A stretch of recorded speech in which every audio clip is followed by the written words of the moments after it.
Hi guys, once again, it is, look at that patch, isn't that beautiful? If you guys know where I can get a bunch of these patches, I would like a bunch of these patches. Patches. We don't need no stinking badges. Anyway,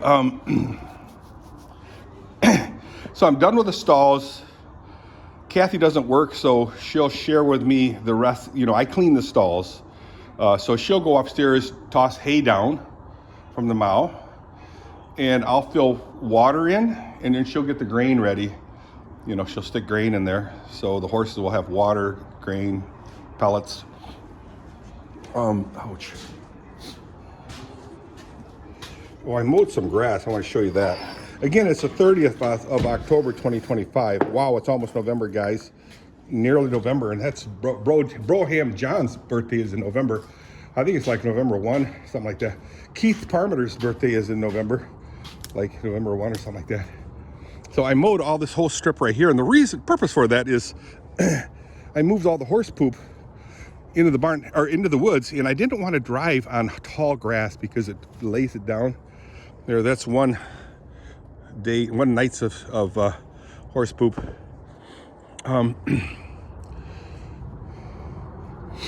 It is a beautiful day, guys, but it's like I said earlier, it's 37 degrees. And hi, sweetheart. Oh, you're such a dolly. You are such a dolly. You are such a dolly. I think I have stuff in here, food. You know what? I'm also going to put this. Well, one of the tools, I only got one hand available. Can't have the kids messing with this thing. Yeah, Hank should be here at 11 o'clock. It's 9:30 right now, so I got an hour and a half before he gets here. So I can shower, shave, and do other physically. Oh, Kathy's gone. She took the car away. Let's put the saw away. Oh, I'm gonna leave this door open. Oi, it's a pretty safe place. So, I did start on the what, Dirk? The garden number 2. I have a lot of the parts right here, the sidewalls all cut. So this is the second one. Just seems like so much. I got this halfway done, the box itself. So this is the box. I found a bunch of 2-inch or 1.5 inch screws. But the, you know, they're Phillips drive, which I really don't like that well. But put that on here. Have a Phillips head on there. Anyway, so what I did was, obviously I built a frame right here, and the frame looks like, where'd the other one go? I put it back on a pile right here. It's just a rectangle of 2 by 2. I think it's 2 by 2s. 2 by 2s. I believe so. 2 by 2s frame. And then I put a couple of supports in there. And then I put these stockade fencing, cheap wood, only $2, guys. $2. As Canadians would say, $2, And then with these screws, they're very, very thin. They're not decking or anything. They're just drywall or something. I don't know. But they're very, very thin. And they have phosphate coating or something on there. And I don't even have to drill holes. See, otherwise I'd be drilling holes if they were like patio screws. I would drill holes. But I don't even have to drill them with thin screws like that. And you just buzz them in. Bap, bap, bap, bap. This board was so hard that it cracked when I was when I screwed these two in there because it's kind of bowed. And then it cracked right here. I just put one right in the middle and the crack. This screw did not cause a crack, but it fixed it. These are off size a little bit, doesn't matter, because I bump everything down to this table here. Now, how do I make sure that the table, that this bottom of the box is flat? I just lay it on the table and I run screws into it, the table. See right there's a screw here. So it forces it down and it keeps it from moving, so I can really put a lot of pressure on these things here, you know. This here, but Dirk, there's a gap there. Dirk's a gap. Yeah, I'll show you what I do. I'm not going to show you me doing it, but I'll show you what I do. I take a piece of scrap, leftover, excuse me, and I set it right here. Boom. Like that. And then I run a pencil line right there. See that? And then I take it to the saw and cut it on the radial arm saw. And then I screw it in. Now with a piece this small, I'll probably drill some starter holes into there. It'll fit in there nicely. Oh, I'll show you how, my glove, how I did it on some of these here. There's my Mustang, guys. I want to do a walk around again. Excuse me. So right here, you're going to see a small piece. Right here is a small piece, a narrow piece. Yeah, right here. That's a narrow piece, so I had to cut it. Should be a narrow piece over here someplace. I just can't see it. Here's a narrow piece here. Right here. And on this side, there's a narrow piece right in the middle. I don't like to put them in the middle so much. Why'd you do that one, Dirk? I don't know. I just wasn't thinking. This is the first one I did for 2025. I think it looks glorious. Sadly, I put what do you call those marks? Construction marks on here.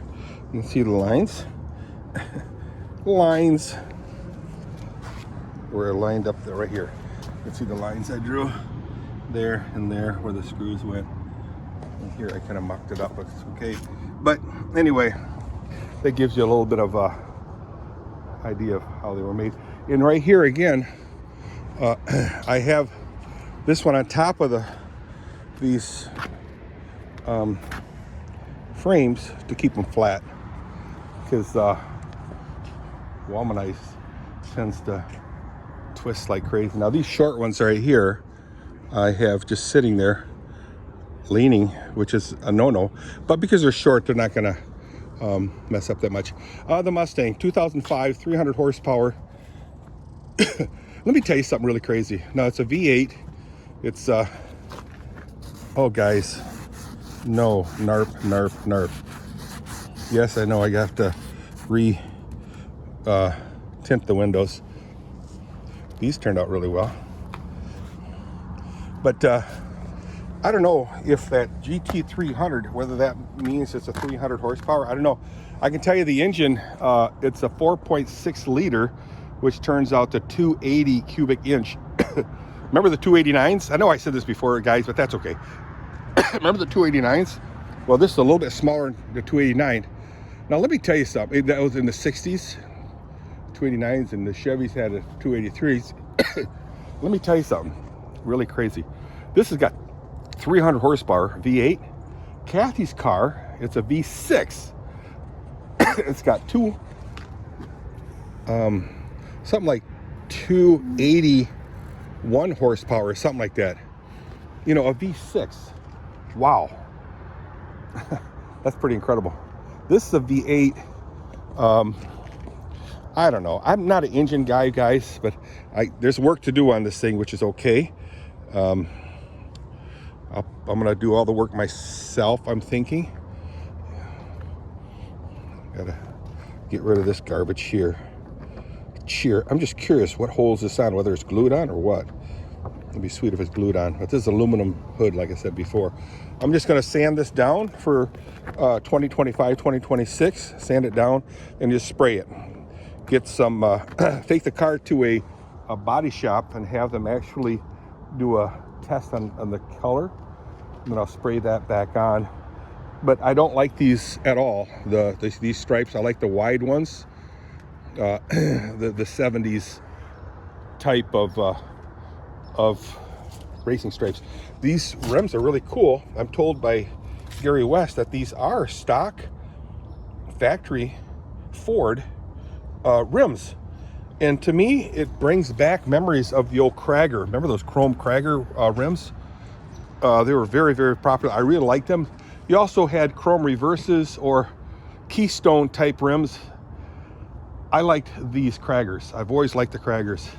So these look like Kragers. They're not, but they look exactly like it. So I'm gonna go inside. Oh, see how uneven the top is? Well, this top is even worse yet, but because I have the rail on the sides up top, it hides all that. So it's basically like a trim. Yeah. So these here are going to go on the sides or the ends like this. See it? See it coming together? Yeah. We're way on the side like that. But anyway. All right, I'm going to shut this door back up. I'm freezing my butt off. I'm going to leave that door open because I don't know where the cat is. Bert.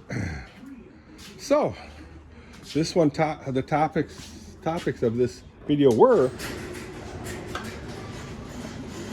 the weather, Mustang, and something else. I can't remember what. I should start writing stuff down, but hey. All right, guys, enjoy the weather. It's going to be beautiful. It'll be cold, you know, remain cold. We'll have a high of 55, like I said. Right now it's 36, 7 degrees, and my fingers are froze. I'm going to take a hot shower. See ya. Bye.